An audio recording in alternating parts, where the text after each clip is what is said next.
Bueno, ¿qué tal? ¿Cómo están? Vamos a comenzar con lo que es bueno, introducción, ¿no? Breve explicación de lo que es la investigación educativa básica, pero muy básica ya.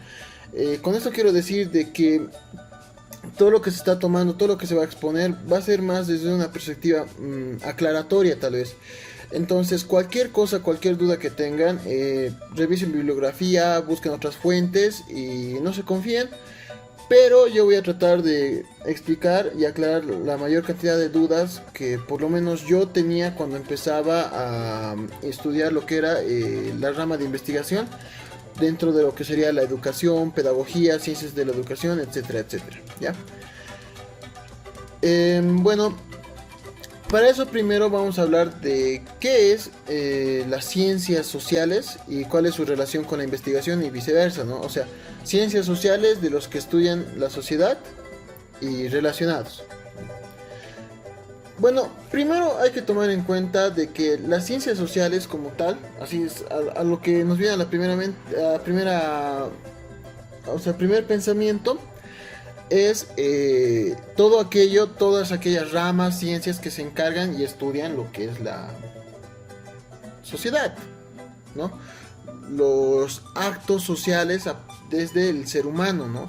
Porque claro, puede haber muchos tipos de sociedades, pero la sociología, la economía, la política solo se van a dedicar a estudiar al ser humano y cómo éste se desenvuelve dentro de estos ámbitos, ¿ya? Y cómo estos ámbitos influyen en el accionar del ser humano, ¿no? Em, para ello hay que tomar en cuenta algo, o sea, estamos hablando de ciencias sociales, pero, o sea, ¿qué determina lo que es ciencia? ¿Ya? Pónganse eso en mente, o sea, ¿qué es lo que dice que algo sea ciencia? Para ello, primero es necesario que sepamos qué es, qué es el conocimiento, ¿ya? El conocimiento es la facultad del ser humano para comprender por medio de la razón la naturaleza, cualidades y relaciones de las cosas, ¿ya? ¿Por qué es importante saber esto? Porque el conocimiento es el resultado de toda aquella información que recibimos, percibimos mediante nuestros sentidos y nuestro sistema nervioso lo transforma en información y luego mediante nuestra cualidad de razonamiento, algo propio del ser humano, lo transformamos en algo que nos ayuda a sobrevivir, a seguir, a permanecer en un estado decente de vida, ¿no? Pero ahora la pregunta es, ¿todo conocimiento es útil? ¿Todo conocimiento es verdadero? O sea, ¿todo conocimiento se puede catalogar como algo tal vez científico? Para ello, es necesario que veamos lo que es qué determina que el conocimiento es verdadero y que no, ¿ya? Si yo dijera que todo lo que yo estoy diciendo es verdad porque yo lo dije, eso sería una mentira, porque si yo lo digo, no, eso no determina de que algo sea verdad. Por eso existe una rama de la filosofía que se llama la epistemología, que estudia precisamente el área, la parte o el tipo de conocimiento, mejor dicho, que se puede catalogar como verdadero, ¿ya? Y el que se puede catalogar como falso o como simple opinión, mejor dicho, que sería la doxa, ¿ya? ¿Por qué es importante hablar de la epistemología? Porque la epistemología nos va a decir cuál es el método epistemológico válido para determinar qué conocimientos son verdaderos y cuáles son simples opiniones, ¿ya? En primera base es que todos tenemos una simple opinión, todos decimos desde mi perspectiva, desde mi punto de vista, según lo que yo pienso, eso es doxa, ¿ya? Pero la ciencia es episteme, ¿ya? Pero ahora la pregunta es, ¿qué hacemos para llegar a la episteme? ¿Ya? Para llegar a la episteme se necesita investigar, ¿ya? Porque investigar es, agarramos el segundo concepto, profundizar en el estudio de una disciplina, ¿ya? ¿Por qué? Porque si ustedes están interesados en abordar alguna temática, algún área, alguna ciencia, ustedes necesitan investigar.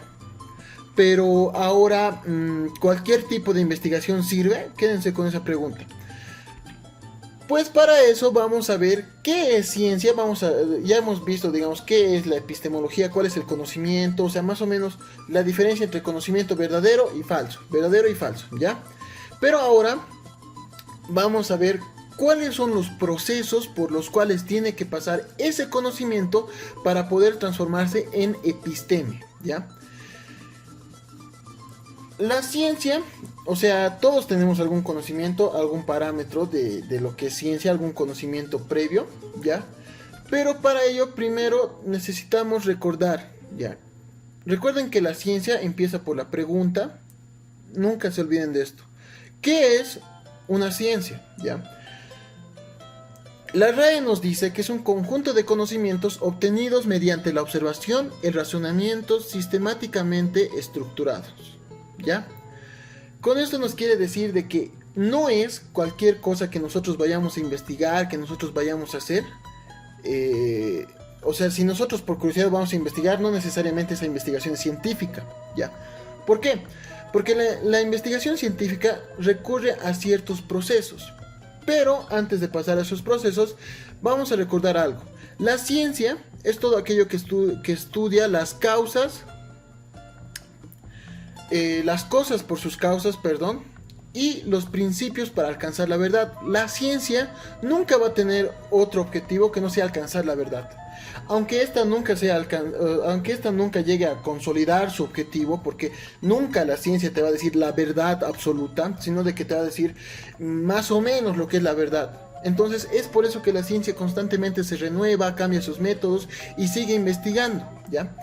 La ciencia comienza con quiero conocer, ¿ya? Y hay algo que hay que recordar, que la ciencia estudia la realidad, ¿ya? Y como la realidad tiene muchas facetas, muchas partes, por así decirlo, por eso existen muchas ciencias, ¿ya? Ahora, ¿cuál es el método científico tradicional? Ya, el método científico tradicional parte de lo que es la observación.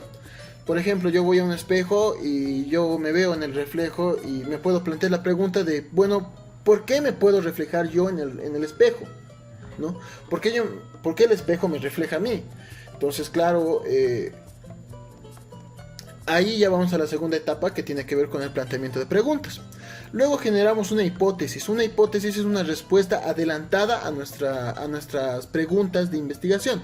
Por ejemplo, en la hipótesis puedo decir, bueno, yo creo que el espejo me refleja porque, bueno, tiene alguna pintura especial que permite de que el vidrio pueda reflejar las cosas, ¿ya? Entonces, conducimos un experimento. Puedo agarrar yo un vidrio, lo pinto con, no sé, la acuarela que tengo en casa de mi sobrino, de mi hermanito, que no lo haya utilizado. Y entonces analizo los resultados y saco una conclusión. Entonces veo que en ese espejo que lo he pintado, o en ese vidrio que lo he pintado con la acuarela, no me reflejo. Entonces mi conclusión es de que, bueno, no, la acuarela no hace que el vidrio refleje y por tanto no cualquier vidrio es espejo, porque no con cualquier pintura se hace un espejo, ¿ya? Reporto los resultados y luego tal vez si quiero ven cómo no hemos conseguido la verdad. Entonces investigamos de nuevo, tal vez hacemos una revisión bibliográfica. En el caso más básico, tal vez buscamos un video de YouTube, curiosamente, que tiene un video de por qué los espejos reflejan. Entonces ya tal vez resuelven ciertas dudas y podemos empezar con la investigación de otras dudas que tenemos, ya. Entonces los espejos se hacen así, tal, pero ahora ¿cuál es el límite del reflejo del espejo, por así decirlo, etcétera, etcétera? Y otra vez volvemos a lo que es el método científico, ¿no? Por eso es que nunca concluye, o sea, por eso es que la ciencia no es algo acabado, es algo que se construye constantemente, ¿ya? ¿Por qué es importante hablar de esto? Porque a pesar de que en las ciencias sociales, ¿ya? Y ya yendo al ámbito educativo, no se utiliza el método científico tradicional al pie de la letra, no se utiliza como una receta, porque no podemos estudiar las cosas humanas como se estudian los objetos de la naturaleza, ¿ya? Entonces, ¿por qué es importante? Porque a pesar de que no lo hacemos igual, hacemos algo muy parecido, ¿ya? Porque es muy importante recordar que no se hace ciencia sin investigación, ¿ya? Y en el caso de los que estudian pedagogía, educación y ciencias de la educación, como yo tal vez, la investigación científica sirve dentro de las ciencias de la educación, ¿ya? para aumentar el conocimiento sobre la educación, descubrir, analizar y proponer la mejor forma de resolver problemas en el ámbito educativo, ¿ya? Ahora, tanto que hemos hablado de investigación, es necesario aclarar el concepto de qué es investigación, ¿ya? Investigar, de nuevo nos dice la RAE, es realizar actividades intelectuales y experimentales de modo sistemático con el propósito de aumentar los conocimientos sobre una determinada materia. Ok, de nuevo lo que decíamos al principio, investigar sobre algo específico, ¿no ve? Entonces, citando a Javier Zubiri, nos dice que investigar, que evidentemente investigamos la verdad, ¿ya? Pero no una verdad desde nuestras afirmaciones, sino la verdad de la realidad misma. Entonces, cuando investigamos, no buscamos afirmar tanto lo que nosotros pensamos, sino que también buscamos contrastar lo que nosotros pensamos, lo que nosotros vivimos dentro de nuestro cuerpo, dentro de nuestra mente, con la realidad, porque ahí es donde se hace la episteme, la ciencia, el verdadero conocimiento. Entonces, para hacer eso hay que seguir un método. O sea, no es posible hacer ciencia como queramos, no nos podemos inventar las cosas desde cero, porque ya la ciencia lleva siglos de construcción y por tanto hay cosas que nosotros podemos agarrar, basarnos en eso para poder hacer las cosas de manera correcta, ¿ya? Por eso es importante recordar que hay cierta jerarquía de guías dentro de lo que es la metodología de la investigación. En lo máximo están los paradigmas, luego están los enfoques, los tipos de investigación, los métodos, las técnicas y los instrumentos, ¿ya? Nosotros vamos a abordar aquí hasta tipos de investigación, ¿ya? Y un poco de lo que es la metodología, pero ya más adelante, si quieren hablar de lo que es técnicas, instrumentos, de forma más específica, pueden dejarlo en los comentarios o lo que sea, ¿ya? Primero, ¿qué es paradigmas? O sea, ¿qué es un paradigma? ¿No? Tal vez es una de las palabras que del área de las ciencias sociales, educativas, humanas, que más está en el vocablo general, ¿no? De la plebe, por así decirlo. Un paradigma, hay que recordar esto, los paradigmas es un concepto incursionado por Kuhn ya por la segunda parte del siglo XX, en el que Kuhn señala en su libro La Revolución de... entonces Kuhn en su libro de las revoluciones científicas nos plantea lo que es el estudio de los paradigmas. Pero, ¿qué es un paradigma? Un paradigma se podría delimitar o se podría definir como un conjunto, un constructo de conocimientos que nos sirven para poder resolver problemas, ¿ya? Pero, o sea, estos conocimientos son construidos a través de un conjunto de experiencias, de estudios que dejan a las generaciones futuras para poder, por así decirlo, no recurrir a los mismos estudios que ya se realizaron en el pasado. Por ejemplo, ustedes saben que la Tierra es redonda, ¿verdad? Pero la Tierra, ¿por qué es redonda? O sea, ¿ustedes han viajado al espacio, han hecho estudios para saber si la Tierra es redonda? No, porque en este momento el paradigma ya no es terraplanista, sino... bueno, no sé la palabra, pero, o sea, de que la Tierra es redonda, porque hay un paradigma implantado que ha sido resultado de un conjunto de estudios e investigaciones que nadie ha podido refutar. Entonces, ese paradigma nos ayuda a resolver ese problema de la pregunta de ¿la Tierra es redonda? Automáticamente decimos sí, porque de alguna manera no es necesario investigar eso, porque perderíamos mucho tiempo en un área, en un espacio que tal vez ya está casi concluido, compuesto, o sea, ya está completo, por así decirlo. No se ha alcanzado la verdad, pero es lo más cercano que tenemos, ¿ya? Entonces, los paradigmas se cambian cuando estos dejan de resolver problemas. Por ejemplo, en una época de la historia, la gente pensaba que la Tierra era plana. pero algún científico ha dicho, pero pasa esto, y si pasa esto, ¿es verdad que la Tierra es plana? Entonces, ya ese paradigma quedó obsoleto y empezó a implementarse ciertos tipos de estudios para cambiar el paradigma. Claro, los paradigmas no son algo que se vaya a cambiar por decisión propia, sino que se cambian a partir de la calidad, de la eficacia de los resultados de una investigación, ¿ya?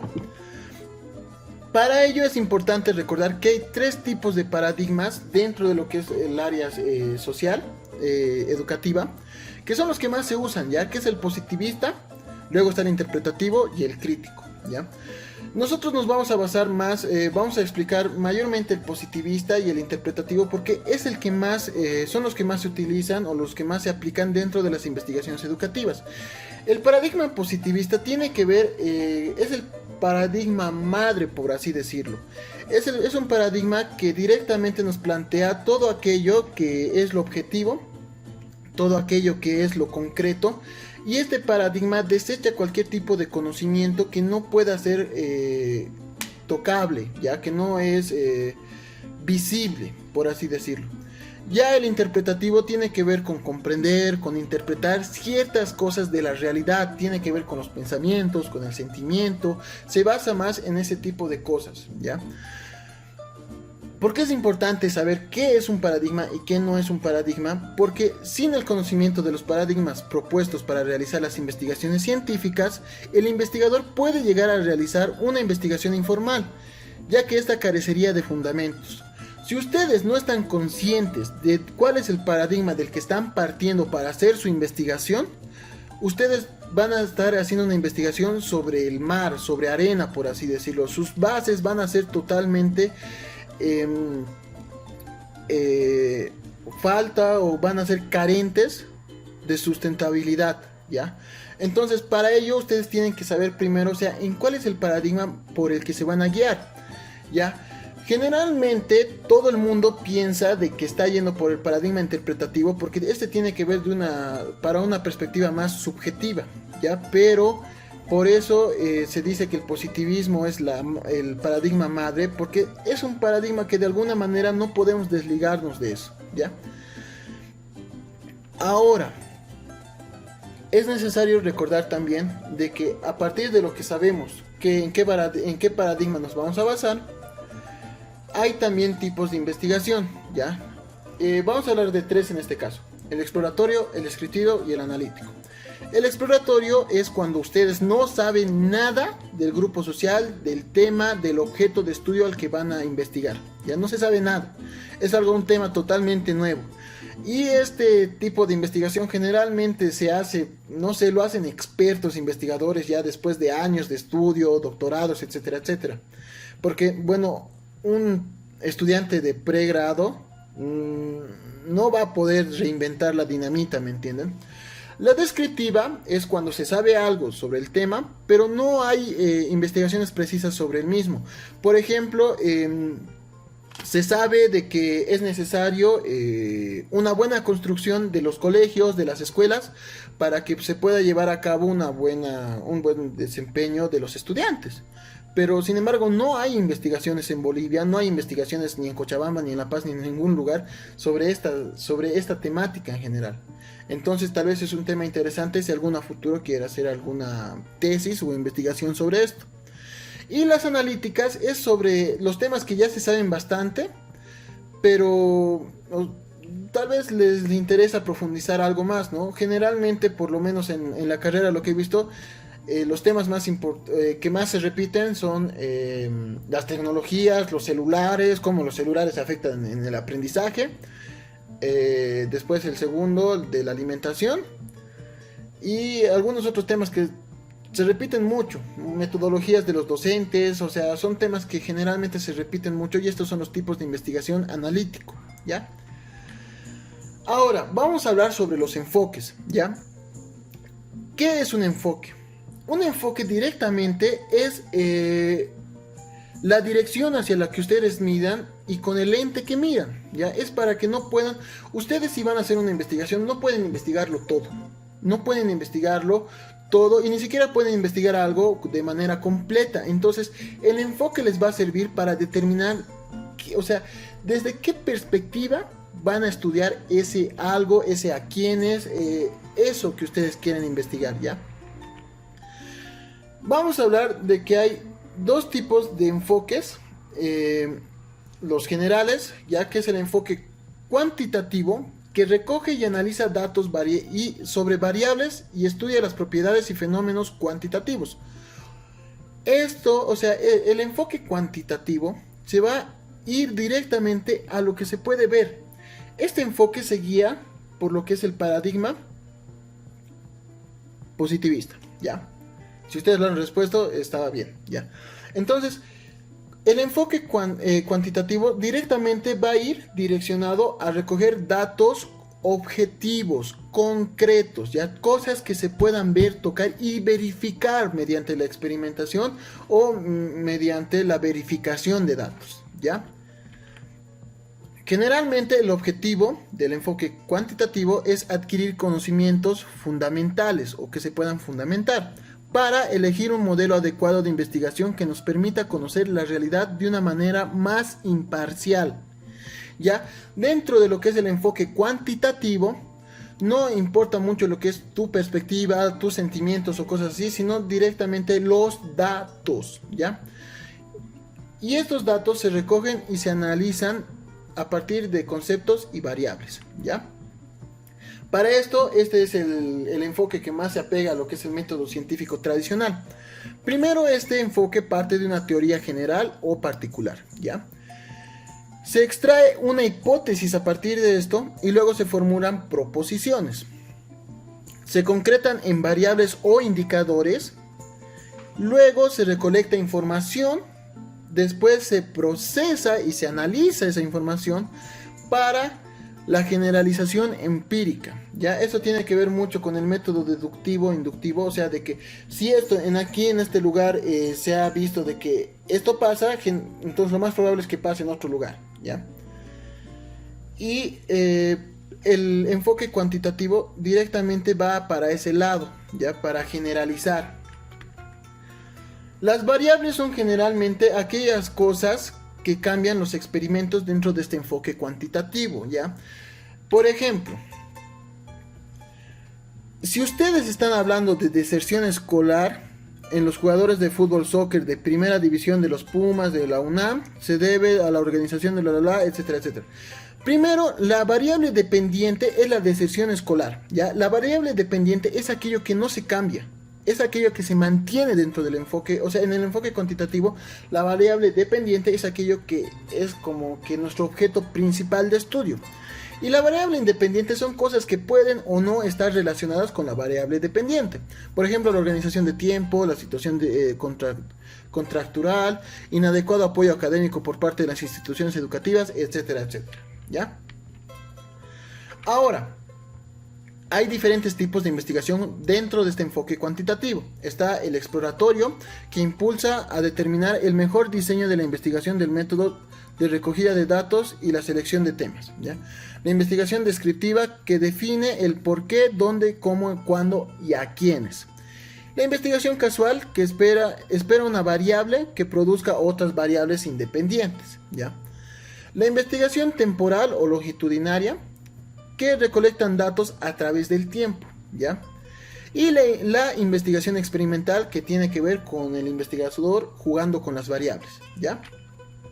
No vamos a hablar mucho de lo que es la investigación cuantitativa, porque ya es un área de la que no sé mucho, la verdad, y de la que realmente hay otras materias que más adelante van a ir viendo, y si, bueno, no estudian pedagogía o ciencias de la educación, bueno, lamento, tal vez investigue después. Si lo necesitan, dicen en los comentarios, pero no es mi fuerte.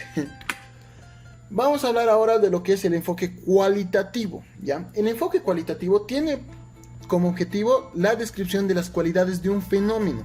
Busca un concepto que pueda abarcar una parte de la realidad, ¿ya? Esto tiene que ver con una parte más metafísica, ya más interpretativa, y como ustedes piensan, el enfoque cualitativo se basa en lo que es el paradigma interpretativo, ¿ya?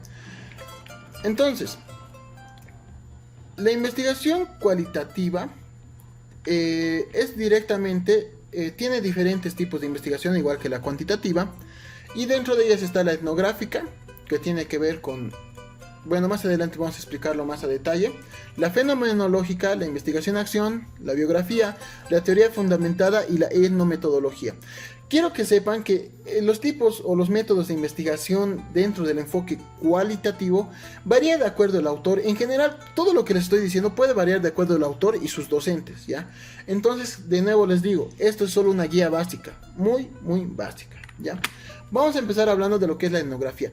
La etnografía tiene que ver con es un tipo de investigación en el cual el investigador va, comparte, ve, observa el desarrollo o las prácticas, por así decirlo, de una comunidad, de un conjunto de personas, ¿ya? Y el investigador directamente se limita a recolectar datos, ¿ya? Para ello tal vez sea necesario que participe, ¿no?, de esas actividades, pero entonces la etnografía tiene que ver con lo que es un tipo de investigación en la que ustedes como investigadores van a ir a un lugar donde hay un grupo, una comunidad de personas, lógicamente, donde estas personas ustedes les interesa saber cuáles son su forma de vivir, por ejemplo, en nuestro caso como educadores, cuál es su forma, cuál es su método de enseñar ciertas cosas, por así decirlo, ¿no? Pero la etnografía no se limita solamente a los métodos, sino también a todo el conjunto de prácticas que realizan y que hacen las personas, el cómo se sienten, el por qué lo hacen, etcétera, etcétera, ¿ya? Para hablar de la etnografía es necesario recordar dos conceptos muy importantes, que es ética y émic, ¿ya? Ética tiene que ver con el punto de vista del investigador, es lo que nosotros vamos a ver, lo que nosotros vamos a notar, ¿ya? Y el émic es el punto de vista de los investigados, de los actores nativos, ¿ya? Lo que nosotros tendremos que hacer es agarrar el ética con el émic para poder analizar lo que es la realidad, ¿ya? O sea, la etnografía no parte solamente del punto de vista del investigador, sino también de los investigados. Y no solamente de los investigados, sino también del investigador. Pero sin que el investigador diga, esto está bien, esto está mal, digamos, ¿no? Como pueden ver en la imagen, hay esa perspectiva del investigador, el investigador que observa y el investigador que pregunta, ¿ya? Eso es lo que hace la etnografía. La fenomenología tiene que ver con cuestiones de significados, explicar la esencia de las experiencias de los sectores, ¿ya? La fenomenología tiene que ver con cosas específicas, si quieren verlo de alguna manera, con algún acontecimiento en especial, por así decirlo, no sé, si ustedes quieren ir a investigar alguna festividad en específico, eso sería desde la fenomenología, tendrían que utilizar este tipo de investigación, ¿ya? Luego está lo que es la investigación-acción. La investigación-acción es directamente un tipo de investigación que busca recolectar información para resolver un problema, ¿ya? Para esto se los voy a explicar a partir del modelo Bamenda, ¿ya? Primero se analiza la situación, ¿no?, el problema inicial. Luego se plantean las cuestiones de investigación. Se investiga, se actúa, se analiza las acciones, los resultados y luego se ve si hay otro problema. Y entonces la investigación y acción igual. Termina un problema, hay otro problema que tiene que resolver. Eso es lo que hace la investigación-acción, ¿ya? Luego está la biografía, que tiene que ver con cuestiones subjetivas, ya que en la que ustedes van a poder ir y recolectar datos sobre una persona, sobre alguna, no sé, alguna institución que ustedes quieren redactar una investigación sobre cómo ha surgido, cuál es su origen, cuál es su fin, etcétera, etcétera. Pero principalmente esto tiene que ver con personas. Entonces por ejemplo, si ustedes admiran a un jugador, etcétera, etcétera, pueden ir y empiecen a investigar sobre su vida, ¿ya? Eso tiene que ver mucho con diarios, tienen que ir a observar, tienen que preguntarle mucho, tienen que estar cerca de esa persona de la que van a realizar la biografía, ¿ya? Luego está la teoría fundamentada, que tiene que ver con explicar el significado de las cosas, ¿ya? Por ejemplo, aquí hay un símbolo nazi, ¿verdad? Generalmente la esvástica se asimila a lo que son los nazis, entonces tortura de judíos, Segunda Guerra Mundial, etcétera, etcétera. Pero si ustedes hacen una investigación desde la teoría fundamentada, van a poder ver que la esvástica no es algo de origen nazi, sino que tiene que ver con alguna religión budista de la India, etcétera, etcétera, y poco a poco ir profundizado sobre esto, ¿no? La etnometodología se parece mucho a la etnografía, pero la etnometodología sí se limita solamente a lo que es el análisis, a lo que es la forma de hacer las cosas, ¿ya? Se enfoca directamente en algo y en cómo se hace ese algo, ¿ya? En su método de ese hacer, ¿no? Ahora vamos a hablar de todas estos tipos de investigaciones, desde el enfoque cualitativo, ¿no? Tienen partes, y estas partes son generales, ya casi siempre se repiten, y de nuevo puede variar de acuerdo al tipo de documento, puede variar de acuerdo a la institución, al docente, al autor, pero hay muchas cosas que se repiten, ¿ya? Primero, en toda investigación hay un título, y el título, pero generalmente es lo último que se hace junto con lo que es el resumen y la introducción, ¿ya? Luego están también las palabras claves, cuáles son las palabras que tienen que comprender las personas que van a leer para que no se pierdan, ¿ya? Justificación del estudio, por qué ustedes están investigando eso. La bibliografía, sí o sí tiene que haber bibliografía. Tiene que haber objetivo general, específico. Y sobre todo hay una parte de antecedentes y estado actual del tema. Ahí es donde entran muchas cosas como el marco teórico, el marco contextual y el estado del arte, ¿ya? Vamos a empezar hablando de lo que es el marco teórico, contextual y las hipótesis, ¿ya? Primero, un marco teórico dice que es la revisión de la literatura. ¿Qué es esto? Un marco teórico es literalmente cuando nosotros vamos y revisamos libros, videos, documentos sobre nuestro tema para poder respaldar, para poder explicar ciertos conceptos, ciertos contenidos de nuestra investigación. Nosotros no nos podemos inventar cosas. Por ejemplo, si su investigación de ustedes es sobre la educación, ustedes tienen que ir, revisar diccionarios pedagógicos, autores o pedagogos que hablen sobre la educación y decir, la educación según tal persona es esto. Y ese es el concepto que yo estoy agarrando para mi investigación, ¿ya? El marco teórico generalmente trata los antecedentes o el marco referencial y las consideraciones teóricas del tema de investigación. Debe contener lo básico separado con temas que aborda el problema y los objetivos de investigación, ¿ya? Es importante ya que los antecedentes nos van a ayudar a justificar nuestro estudio poniendo en evidencia la ausencia de análisis como los que se proponen en nuestro trabajo, ¿ya? Ahora hablando del marco contextual, este tiene que ver ya con una explicación de dónde se está haciendo la investigación, ¿ya? Si ustedes están haciendo investigación en una escuela, el marco contextual va a explicar esto. La escuela tanto se ubica en tal lugar, en tal zona, en tal departamento, se ha fundado en tal lugar, etcétera, etcétera. Porque esto va a ayudar a que el lector se ubique de una manera más concreta. Porque si el lector que va a leer su investigación de ustedes no sabe dónde han hecho su investigación, difícilmente va a poder adaptarse a ciertos datos que ustedes van a dar, ¿ya? Luego está también la hipótesis. Como decía hace rato, la hipótesis es una respuesta adelantada. Es una suposición que establece la relación entre dos o más variables, expresadas en hechos que todavía debe ser investigado. La hipótesis nos va a ayudar a determinar ciertas cosas que nosotros podemos adelantar para luego ver si es que nosotros lo que hemos pensado está en lo correcto o estábamos equivocados. De alguna manera esto nos va a ayudar a guiar nuestra investigación, ¿ya? Ahora, para todo esto es muy importante de que recuerden algo. Toda investigación tiene que ver con revisión, con lectura, ¿ya? pero ustedes no pueden robarse las ideas de otras personas y listo, eso es plagio. Y el plagio se castiga con multas, con cárcel, etcétera, etcétera, ¿ya? Y no vamos a adentrarnos en esto porque de verdad es muy amplio y como les digo de nuevo, no alcanzaría, habríamos un video de 5 horas, ¿ya? Entonces, yo les voy a explicar lo que son las citas textuales y las citas de parafraseo. Primero, dentro de las citas textuales están las citas cortas. Son aquellas que son de menos de 40 palabras y se incorporan en el texto, en el párrafo, con comillas dobles. Estas citas nunca empiezan un párrafo nuevo, ¿ya? Aquí hay un ejemplo en el que, por ejemplo, se pone primero el autor, el año del libro.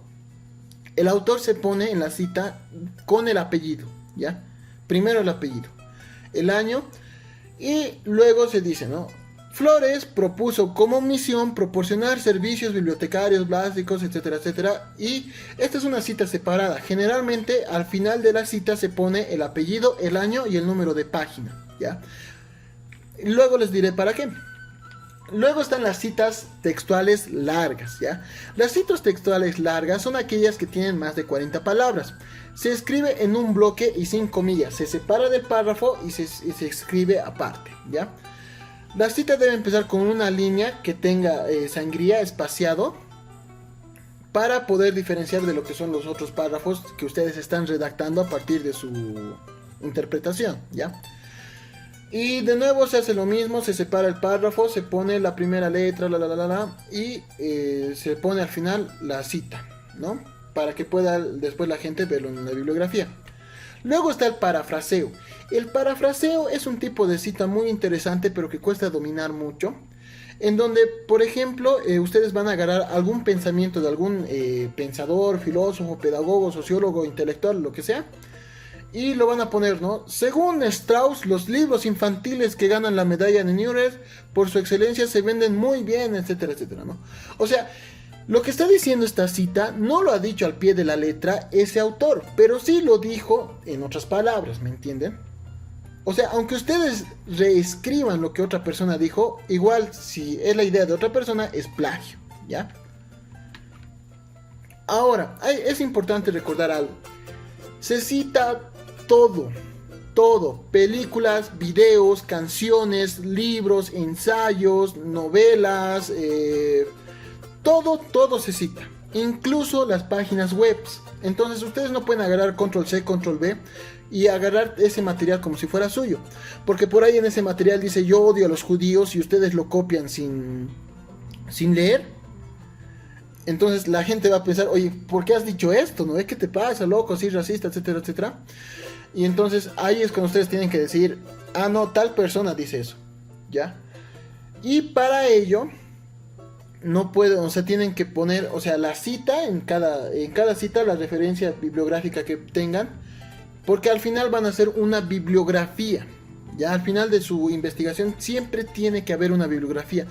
Un docente me decía, una investigación seria, si no tiene índice, si no tiene bibliografía, no sirve. Directamente, eso no es una investigación académica. Es lo primero que revisaba y agarraba, y si no tenía esos dos, directamente los desechaba. Por si acaso, ¿no?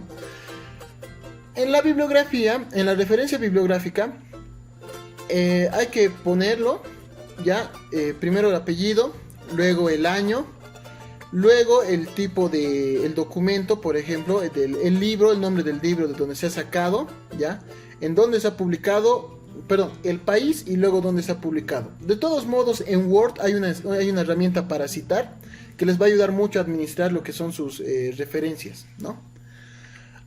Bueno, eso sería todo. Creo que ya vamos como 40 minutos de exposición. Muchas gracias por su tiempo. Si les ha gustado el video, denle like. Si tienen alguna duda pueden hablar, pueden comentarlo. Si quieren descargarse el video, partirlo a la mitad, lo que sea, es libre. Este es material de todos y de todes, de todix, como sea. Y cualquier duda, comenten si les gustaría que hable de otro tema. Igual, bandeja de comentarios, mándenmelo. Al principio del video está mi número, igual, mi Facebook es Jesús Reyes. Y muchas gracias y estaremos hasta que, bueno, tenga tiempo para hacer otro video, ¿no? Gracias y nos vemos.